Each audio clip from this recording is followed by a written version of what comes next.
Hello, guys. This is Immateria, and I know what you're wondering, like, what the hell is this? Who is this? What is this podcast? Well, before you ask any of those questions, this is a spiritual coach that I found, or rather, she found me through TikTok, and we've been talking, finagling, and seeing things from different perspectives for about 2, 3 weeks now, and I've learned a lot from her, and I feel like she has a lot of value to add to our little community we're building on here. So I just wanted to bring her on and let you guys see for yourselves if this is someone you want to listen to or someone you don't want to. I'm still learning about her. I think she's great. I think she's been a spiritual coach for over 10 years. She's worked with all types of people, celebrities, you name it. She's seen all types of shit. She's a very magical individual, I will say. And so I wonder how our energies are going to interact during the podcast, but this is just a little disclaimer to let you guys know what's going on. But yeah, thank you and enjoy the podcast. Hi, guys. Welcome to the Shadow and the Self podcast. This will be an expansion of the brand Feminine Guide by Luna. The purpose of this brand will be able to bring in energetic concepts that are usually missed in today's society that I feel personally that really is the cause of a lot of like the downfall of what's going on right now.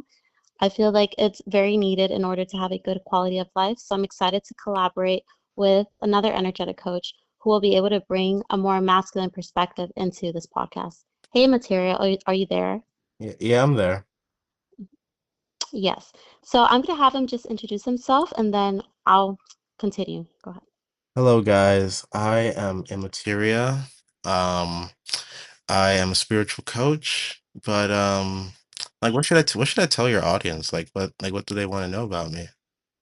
I guess like just like the more grounded and masculine, or just give me like a little synopsis of what you do. So what I do, well, what I do primarily is that I make TikToks and that help people understand how certain scenarios that seem relatively simple and straightforward are actually extremely complex and often require very extensive hours of deconstruction.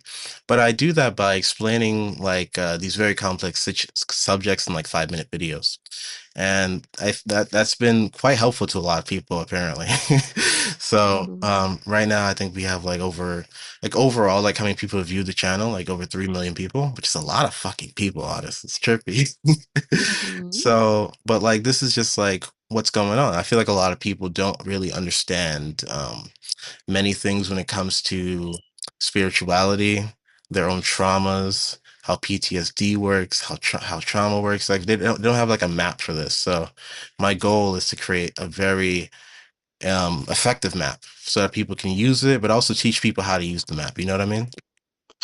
And I would say, I would argue that we were practically in the same field of work. Like our purpose is really to be able to introduce people into like those more like fine-tuned aspects of themselves that I feel like most people, kind of like we described, they aren't able to like really perceive themselves. But like you mentioned as well, they're very complex.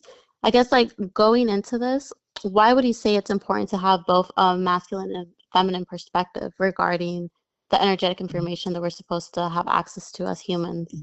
Well, from my perspective, like the feminine is that energy that just is. It's like the original energy, like source energy. Like Hmm. it's not really gendered, like energy isn't gendered, but it has functions, right? So feminine energy is just like the mother energy. It's like everything comes from it. Um Hmm.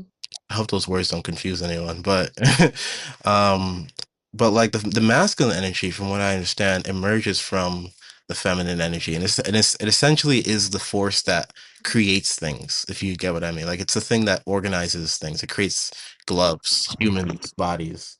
That's that force. But the feminine energy is just the energy where the masculine emerges from. So I think when it comes to like life, it's very important to have both perspectives because you need to kind of know what's happening, but you also need to know how to work with it. So it's like it's necessary. It's like so obvious, but I don't think a lot of people see it the way that you see it for sure. Yes, and I actually think that that's why this collaboration is so fascinating. I think being able to have two coaches, one from a male, one from a female, kind of one that would, bring in that energetic perspective, but then another one that would bring a more grounded energetic perspective is so important. And it's very rare, and I think it will allow our audience to just better grasp these concepts that I think we both mentioned are a little bit a little bit complex for like people to really understand. But I guess like moving past that, like I'm curious, why do you think a lot of people this stuff, goes over their head? I think for a lot of demographics of people, it's because it's just like there's a couple of reasons, a couple of big reasons. Like the one of the bigger ones is because people are so distracted, meaning that they have so Mm-hmm. much shit that they're like running from. Like people would be like super anxious all the time, you know? Like so like there's a lot of people that just are walking around constant anxiety. They don't have time to think about this shit, you know? They already have enough Yeah. on their plate. Yeah.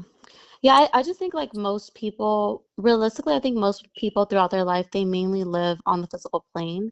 And I think most people can argue like, what's wrong with that? If I live on the physical plane, I'm, able to like, survive basically. I'm able to like, eat, be housed, semi be able to socialize. But I think like people don't understand how much those inner aspects of themselves really can like almost like bleed into their physical life. That being said, why do you think too, like I guess from like an upbringing perspective, most people, are never introduced to these topics? Hmm. I think it's because the school system, primarily. The school system is Hmm. very much like anti-freedom in this way. Because this like spirituality and like this kind of knowledge, it gives you a level of freedom that's really like that's untouchable, truthfully.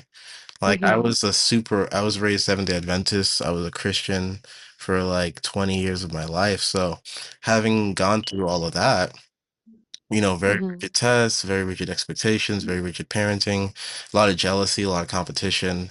Like Hmm. I never got into it personally, and no one around me got into like this level of manifestation because it just wasn't something that we thought was possible. You know, it's Right. like we were convinced that it was impossible to do this stuff. But like now I read minds for a living, so it's like it's trippy. It's really trippy, honestly. 'Cause it's Hmm. this is so left field, and I think a lot of people just also never had it explained to them in a way that makes sense. They've seen, like, sci-fi Yeah. movies, Hmm. you Hmm. know?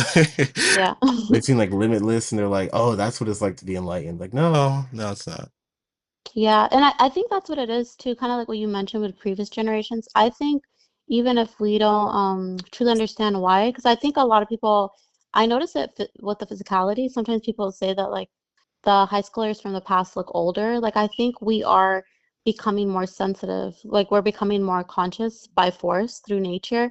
And I think that's good because it's forcing the younger generation just to like be able to access more of like, those bigger picture questions of like why are we here? Just being more likely to be more curious as to the more energetic aspects of life that are very important, like I said, in order to really thrive as a human. And I think sadly the previous generations were more connected to like the physical reality of things that I feel like they themselves were not able to guide us in that way. But I think even now a lot of people have trauma from like their parents not being able to be the ones to really help them with their spirituality or just like their energetic understanding of things. Wouldn't you agree? Oh, absolutely. Mm-hmm. Abso-fucking-lutely. I mean, I didn't have any help. Did you? No. No, and I think that's actually I don't know if you mind sharing because I know I don't want to intrude, but I think from the conversations we've had, you mentioned that you got into this because of a rocky past. Do you mind explaining that? Yeah, sure. Hmm. I think I've explained it a couple times on my channel, but maybe I'm Hmm. just giving like a full explanation. But like Okay. my past was crazy, man, and I'm learning more about it every day. So um, I'll give you to you from this perspective because this is a relatively new one to me too. So that Okay. my parents, like the best way to understand them is that they grew up in a third world country that Hmm. was horrifying to live in. Like people were raping each other, killing each other, attacking each other, like all types of shit was happening. Hmm. So they grew up in this very dysfunctional environment for over 20, 30 years. You know, that was where they lived. That's where their families were. Everyone was Hmm. very territorial, very controlling, very abusive. School wasn't any fun. You know, they got beat in Hmm. school. Like it wasn't a strange thing to see like your literal neighbor getting like beat half to death but with a stick because they I don't know got a bad test grade or some shit. Like that's the environment my parents grew up Hmm. in. And so they're horrifically traumatized individuals. So coming to America. and giving birth to children that were essentially free, like we didn't have to deal with that shit.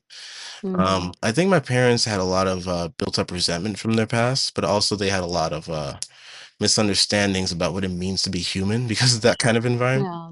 So Mhm. because of that, they were very emotionally distant. That and many Mm, other reasons. It made it so that growing up and interacting with them, it felt very emotionally hollow.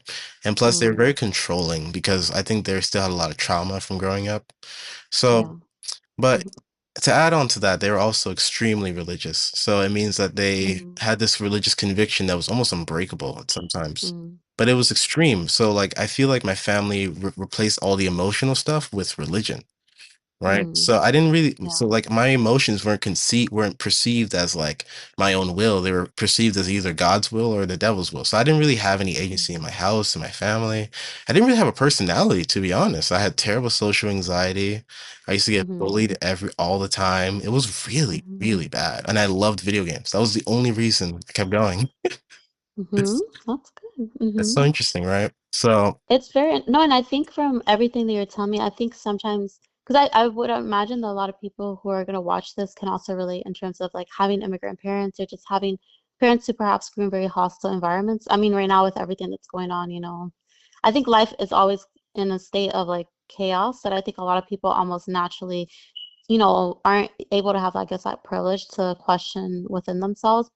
So I feel like a lot of these parents are like what you say, like they're hollow because they're only stuck in that survival mindset. And then they raise kids who perhaps are a little bit more sensitive and all this traumatic stuff that hits them forces them to go into that state of like, what's the meaning of all of this? Like, is this really what, I'm here to experience? So I think your story is like, very, very common as to like why people might start questioning like those more energetic aspects of life.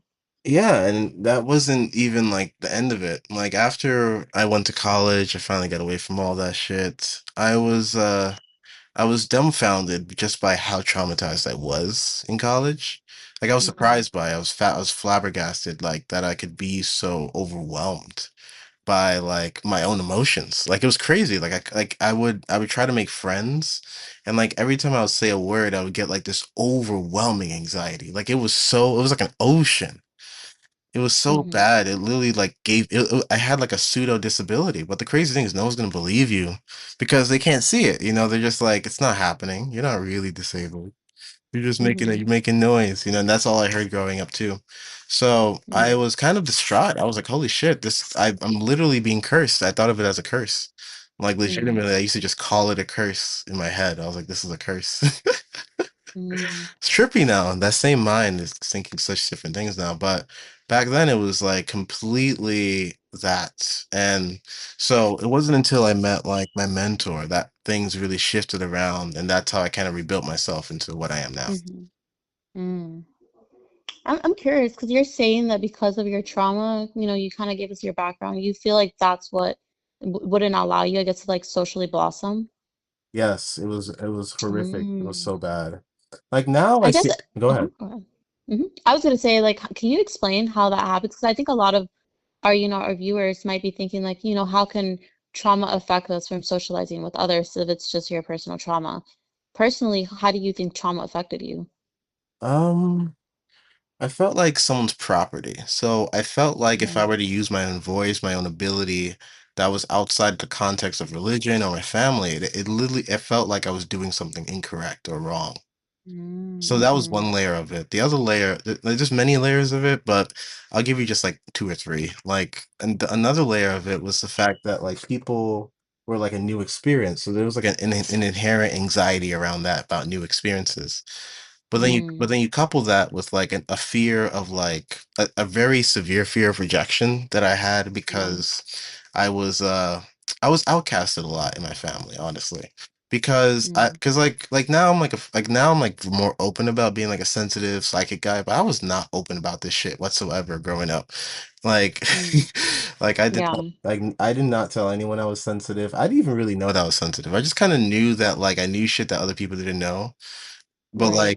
But I never would say it. I never understood if it had an advantage because I would never like think about it too long.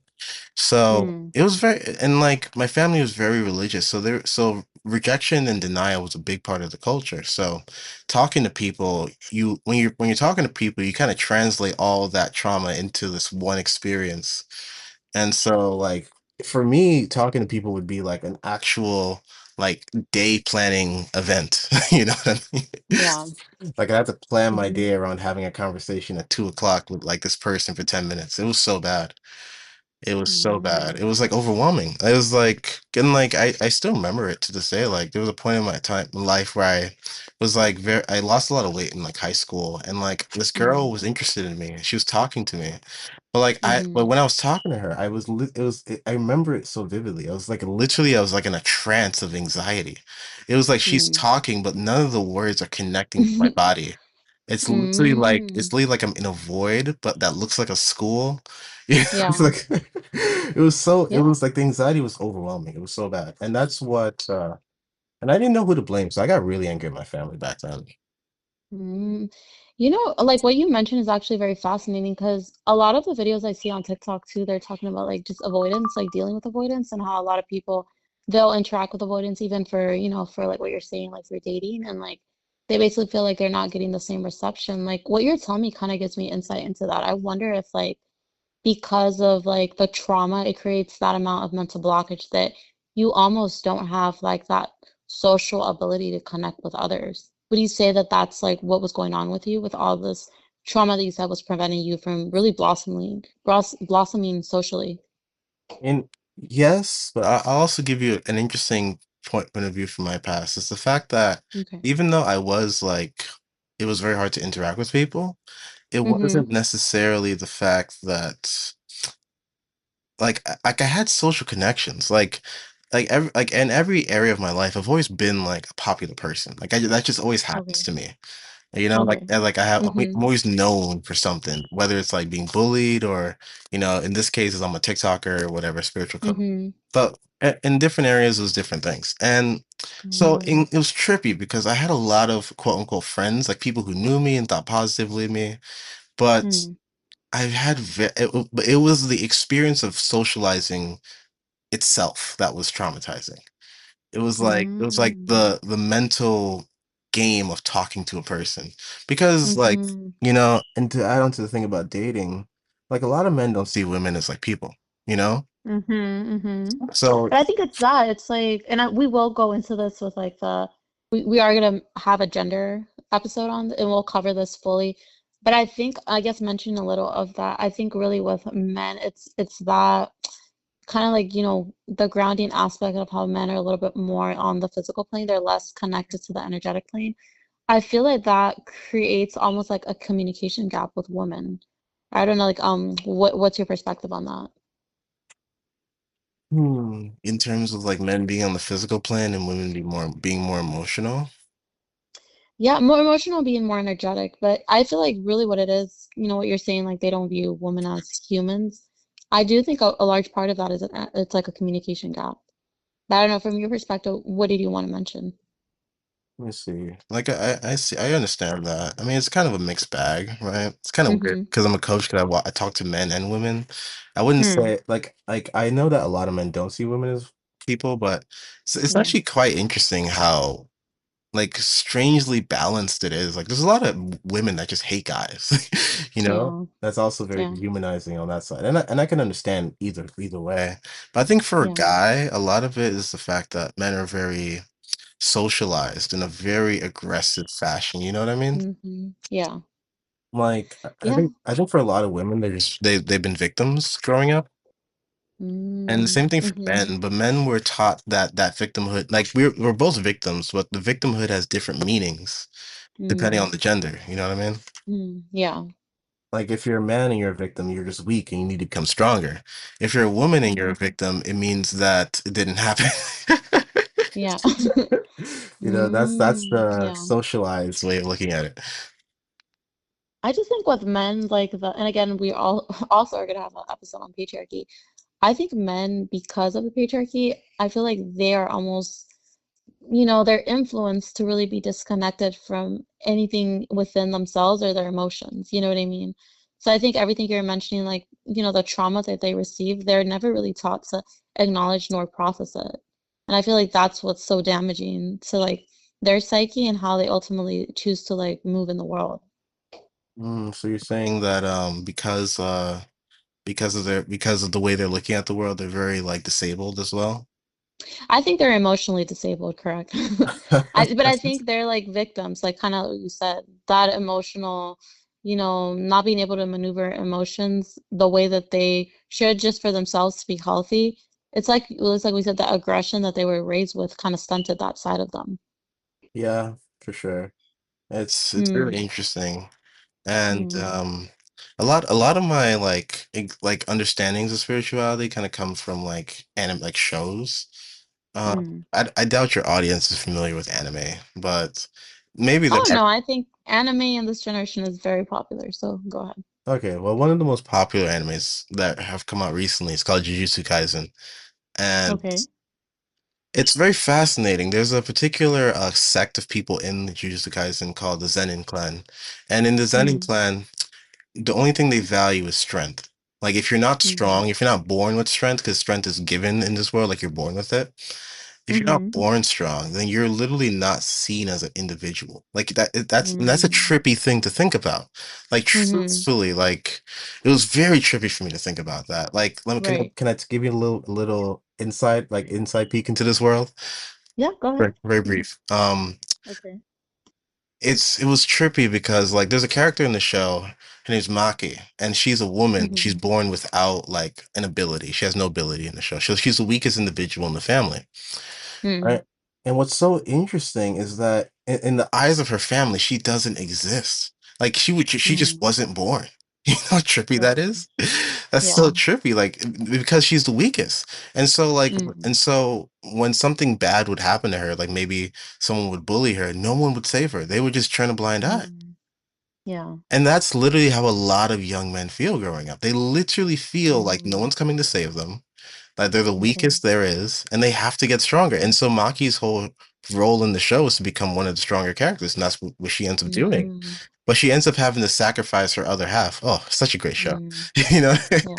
That's good. And I think, what you mentioned is very interesting though, because you know how you're saying that men kind of, because they want to be seen, they basically ignore their other side in order to like be their strongest self. Hmm. I think that's where right now all this almost like male confusion is coming from, because I think by force, by just like the universe forcing us to be more sensitive, I think we are moving into a world that is elevating, like the consciousness is elevating. So I think now they're almost weirded out because they're like, whoa, like I thought I just needed to be the strongest, mightiest to get this credit, but now they're realizing that in order for them to reach that, they sacrifice their other emotional aspect that is almost like creating them to have such a poor quality of life because at this point they can't connect with women and now people, society are asking more of them because now women can provide for themselves. So it's like that emotional stuff that they neglected is being asked of them all of a sudden. You know what I mean? Hmm.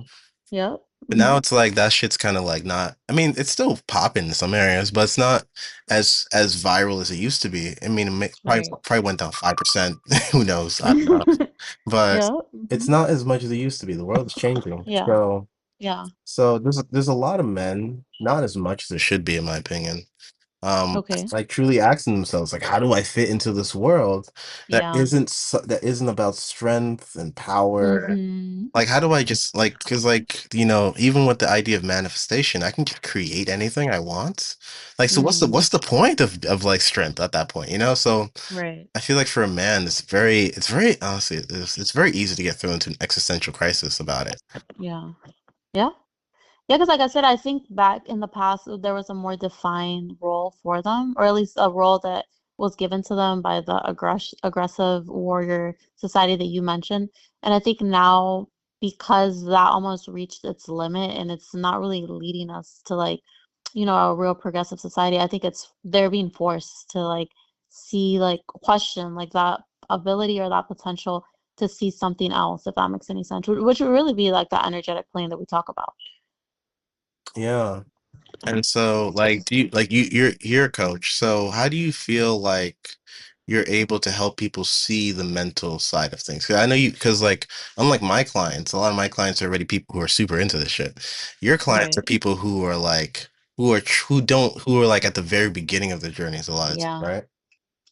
No, and I think that's like that's incredibly hard, but I do think those are the people that have the greatest effect on our society because our society, like I said, the people who control a lot of like the physicality of our society are those people that you described that they are almost functioning at a very primitive level of awareness. So in order to really, you kind of have to first study them and just study what's their awareness and be able to expand beyond that. Because really what we do is an expansion of what they do. You know what I mean? Like they're when you're functioning at the level of physicality, it's a very primary, primitive, connected to the five senses, and you have to expand that to the energetic. And you really do it through introducing concepts and insights, but like to their level of awareness. And usually you get that just from an initial conversation with these people.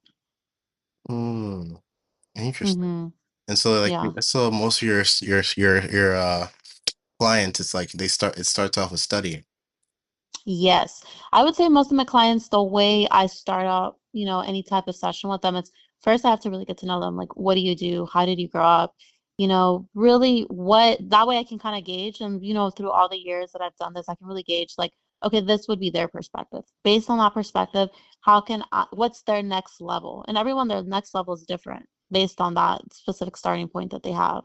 So yeah, that's typically how I go about, when I'm introducing someone into all of this. Mm, that's really interesting. Because I Hmm. feel like for my clients, a lot of them are looking because like what do you do exactly? Because I'm an energy reader. Like that's what I Mm, do primarily. Like I people come to me and I read their energy and tell them things that they can't see about themselves. But what do you mm, do in contrast to that? okay, okay. I think I would say more than an energy reader, I think what I am is that I'm able to like expand their awareness. I think expanding of the awareness is what allows these people to not feel empty and to feel not so connected to the physicality of things, but more so to their soul and to feel more full and have meaning. I think that's where I thrive in terms of my skill set. Mm. So you're more like an authenticity coach. Yes, I think my main thing is increasing people's awareness and, just like a part of that is also kind of what you described with the trauma aspect is really getting into their psyche and being able to detangle the trauma or the knots of trauma that have been created. Mm. So how did you get into this line of work? Like, what's your story? That's my story. Well, similar to you, I do have a background where I, had immigrant parents. I think my immigrant parents were kind of like what you described, hollow, but the hollowness comes from that sense of they're in survival mode. So they, really their focus and even the way they upbring a child is really from that place of like you have to do really well in school, you have to find some sort of way to have like formal work and, just really establish yourself in the country. I think based on that, throughout like my like childhood and adolescence, I could tell that it was very sensitive. I didn't really exactly know sensitive to what until later. Was piecing things together. But really, I think the age where I started to notice like, wow, I do have something that, could be considered a gift was probably during college when I would talk to people. And they were mainly people kind of like what I've described. Like I can tell they lived more on the physical plane and they would come to me and just really confess like traumas or just like their perspective, and then I would basically give them insight and and then they seemed to like it, so they would come back. I'm like, okay, so there's something there. Like you're basically, you're increasing their level of awareness. So after college was when I got the idea of like forming some sort of private practice. And really, I guess like when I was building my niche or like the people I should focus on, I focused mainly on the finance and the entertainment industry. And the reason I did focus on those two industries is I felt like those people typically, if we're looking at Maslow's hierarchy of needs, they have their lower needs met. So, which is, they're very ambitious in terms of like the physical world. So, maybe they made a lot of money, they have a lot of success, and they get to a point that they're almost forced to look within because they realize, wow, I have all these things, but I feel empty and I'm still unhappy. And when you have those physical needs met, kind of similar to what you described of like you're in that period of like your senses, or you are in a period that you are able to contemplate because you're at peace, so you don't have outside distractions. That's when that inner sense starts coming in, and you're thinking like, there has to be more. Like there has to be a reason I still don't feel fulfilled.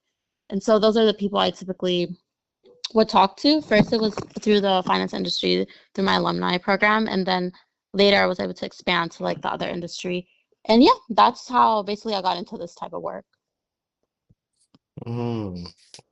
People coming to tell you like what they like how they feel. That's so trippy. Like, how do you can you like because I'm visualizing that as Hmm. like you have a friend and then they're just like, you know what, Liza, I just need to tell you this, blah blah blah. I killed a man, blah blah blah. You know, it's like, and you're just like listening. Is that kind of how it went? Yeah. And that's really how it is. Like, I really do think it's almost like a form of confessional. And I That's think trippy. that's like, it is trippy. No, and I think that's what's crazy because, and again, we're also going to talk about religion a little bit more in like another episode. But I think religion, kind of like what you mentioned, that you said you yourself, like your parents, like, they just go through a lot that I feel like they put their like motivation or their reason for fighting in religion. I think that's a lot of people. And I think historically, that's why you would have people, go and confess because it's like, there is like where your soul could be free, you could be honest, you could be vulnerable, you could get that off your chest. It's very similar to what I do, but it's like I think religion is like a form of like they want to emulate that, but it's not really putting people in the direction that they should. Because in my perspective, and I respect everyone's perspective through spirituality or just like, their other worldly beliefs. But I really think religion in a way can be very constraining. It almost feels like they're imposing onto you instead of you allowing to almost like self-discover. You know what I mean? Mm, And I think that's really what spirituality is. It's like it's a form of self-discovery. Like you're self-discovering yourself, your soul, and also self-discovering like I guess like the internal aspects or the energetic aspects of the world. It shouldn't be about they're imposing like, no, no, no, these are the beliefs you should follow. Like, no, no, no, that's not, what I mean? No one should be imposed nothing. And I think kind of like what you're saying, like, I think you mentioned that you yourself, like they would impose that on you and you didn't agree with that or did you? Do you mind kind of give me because like I said, we will go into like the religion aspect, but like for you and your situation, how did you feel towards religion? before I even answer that, there was something you said that Hmm. was really intriguing to me. It was that Okay, well, spirituality is a form of self-discovery.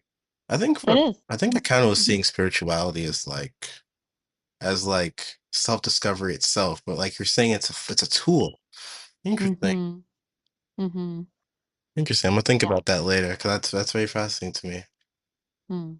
Okay, and this ironically connects to the question, which is like, because in religion, you see religion as a tool. That's really how they want you to feel about spirituality in religion. They want you to feel like it's like a slot machine essentially. Like it's a rigged Mm. mechanism that you pull a lever and then you see what happens. So, you go to Mm. church, you pray to God, and you hope that what you want happens. Mm. So it's very rigid in that way, and it's very like it's kind of addicting, honestly, low key. Mm. I think too what I don't like about religion, and like I said, I don't want to you know, like push away anyone that maybe is very religious who is listening to this. But from my perspective, I feel like kind of what you said, I don't like that idea of like, it's almost like with religion, it's like if you do A, it'll give you B. And I think sometimes people find comfort in that level of rigidity. You know what I mean? Because they want to feel like if I pray, this will happen. But I feel like spirituality kind of tells you that like everything is almost like there's so many variables that can be outside of your control and maybe it won't happen, but basically this is still something that should be motivating you, if that makes any sense. Yeah. Like you should do it from like almost like you should do it from like your internal motivation instead of an external motivation. I don't know if that makes any sense. Well, in my world, things aren't like necessarily going wrong. Like to me, it's Okay. like everything that happens is perfect. That's like how I Oh, feel okay. about things. Hmm. So like, or rather, it's like I don't feel like things are so out of my control in that way. Okay. And maybe that's just me being naive. I don't know, but Hmm. I do feel like because I get that perspective too. It's like that's like very much like aligned with how the Greeks used to think. This idea, I Hmm. think it's called eudaimonia. I'm not sure exactly, but it's Okay. basically the idea that you live for today because you don't know what's going to happen.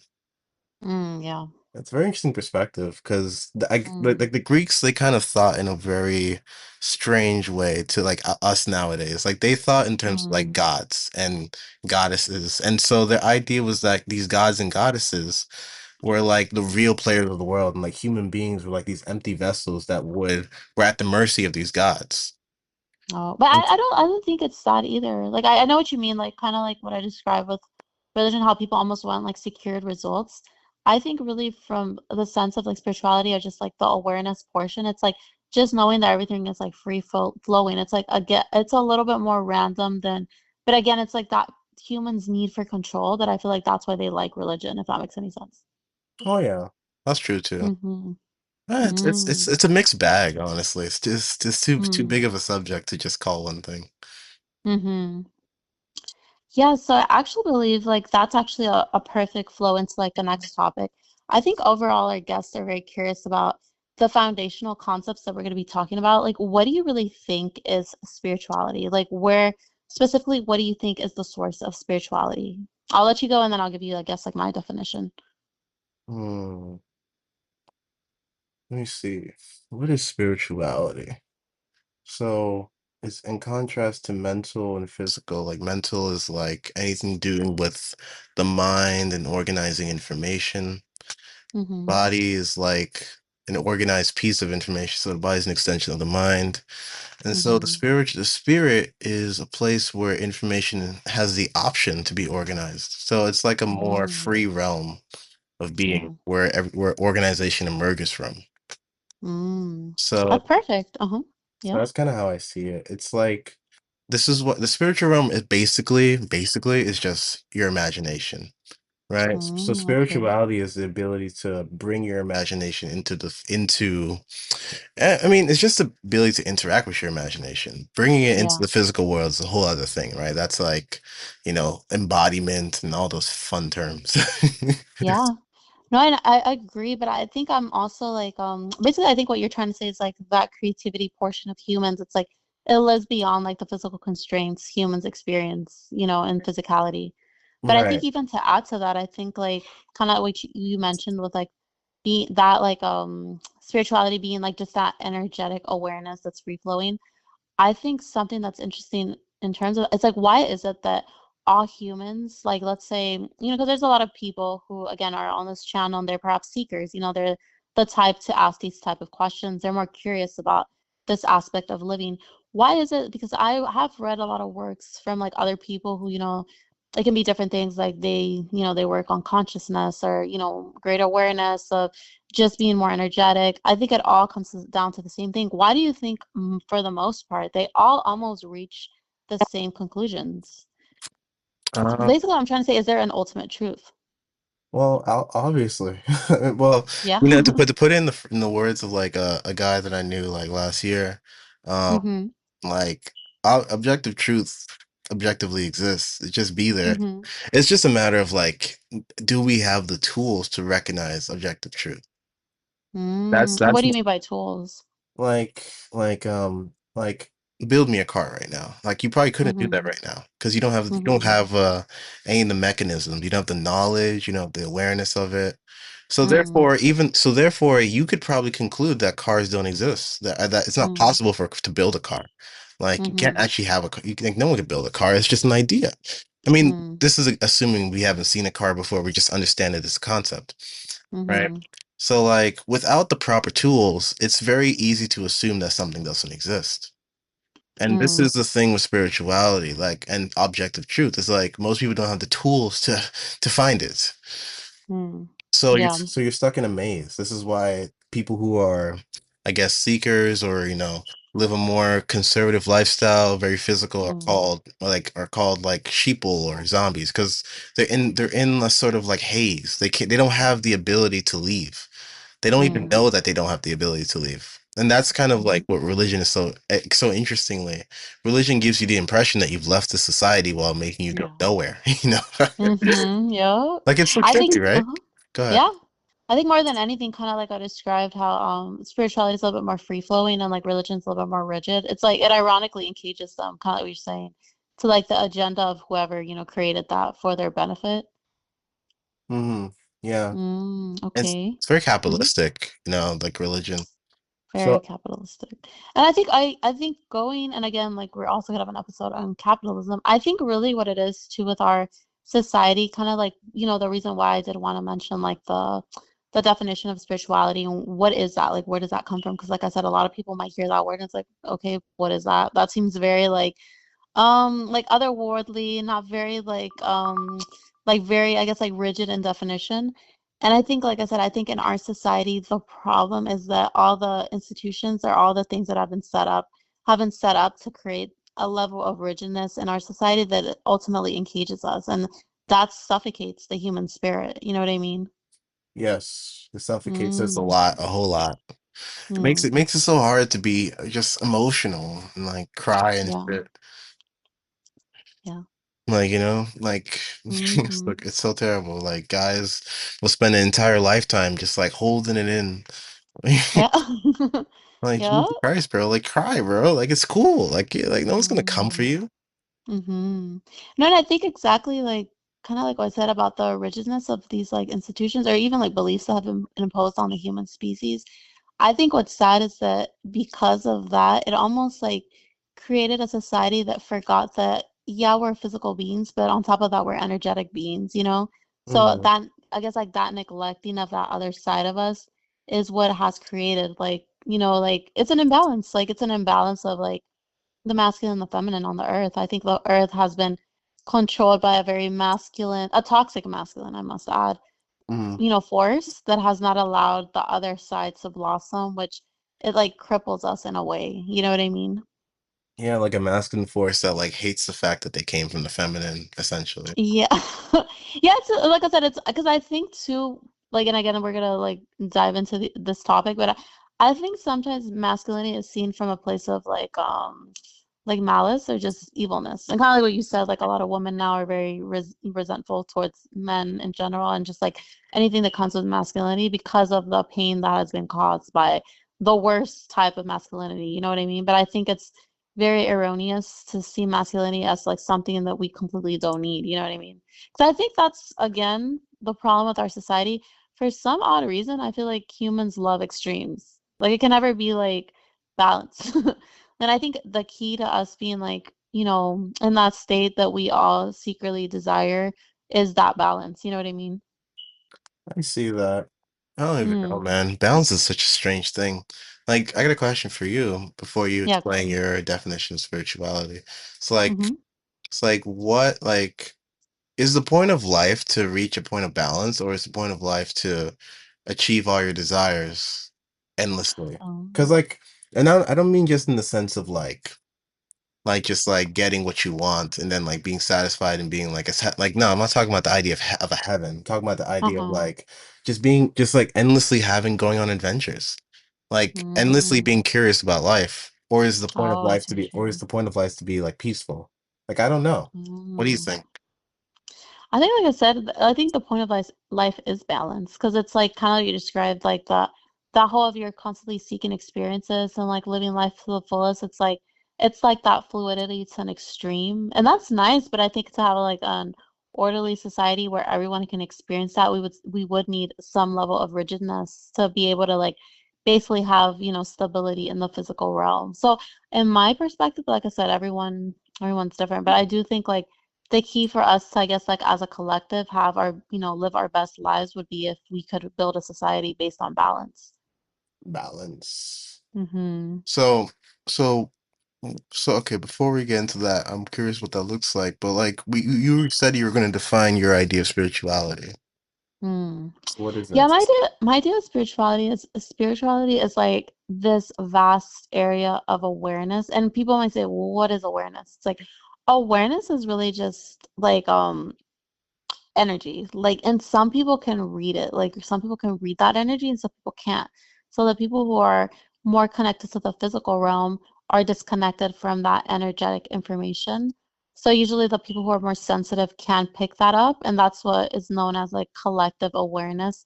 And it's basically their job to be able to like as a physical person, because you're still physical. Everyone who's human is going to be physical, but it's like some humans are a little more physical than other humans.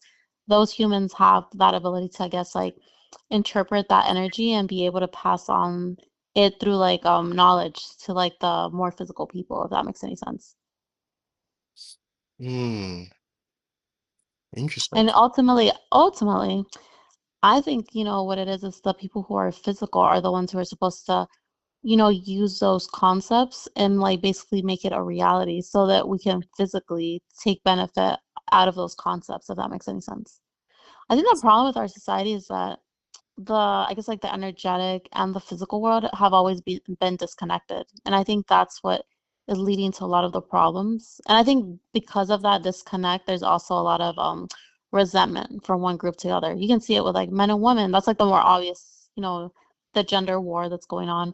But I guess you can argue it's the same with like, capitalism, like the people who make more money and the people who make a little less money. So it's like I feel like these concepts are applicable throughout a lot of like groups that we are seeing that because they're like fighting, they're in constant, warfare. I think we're not getting to a point that we're really progressing as a society. Yeah, divide and conquer, and it's fine. Hmm. So, we could talk here forever, but I'm really curious, or rather, I know our audience is very curious about knowing what to look forward to on the podcast. So, with this intro episode, like, would you like to tell some people what they should expect going deeper into the episodes and stuff? Yeah, so really for this first episode, I just wanted a good introduction, just kind of getting people used to like both my energy and also Materia's energy. Moving forward, we are going to be covering concepts such as the patriarchy, its effect on society. And again, all these concepts will be told from like the energetic consequences or just like the energetic reasonings for all these things. Also, we'll be covering the gender wars, relationships, male slash female dynamics. We'll also be covering social skills because a lot of people, have told me too that they would like more information on like the loneliness crisis, just like being able to like socialize better with other people. And also we're also going to go in deeper with like the inner self and just being able to build your inner self and also the meaning of life and just like concepts like that that a lot of people perhaps are intrigued by. So yeah, so thank you so much for listening. This was excellent. Thank you so much, Immateria, for being on my podcast, and I'm looking forward to sharing more insights with everyone. Thank you. Of course. All right. Goodbye, guys. Bye.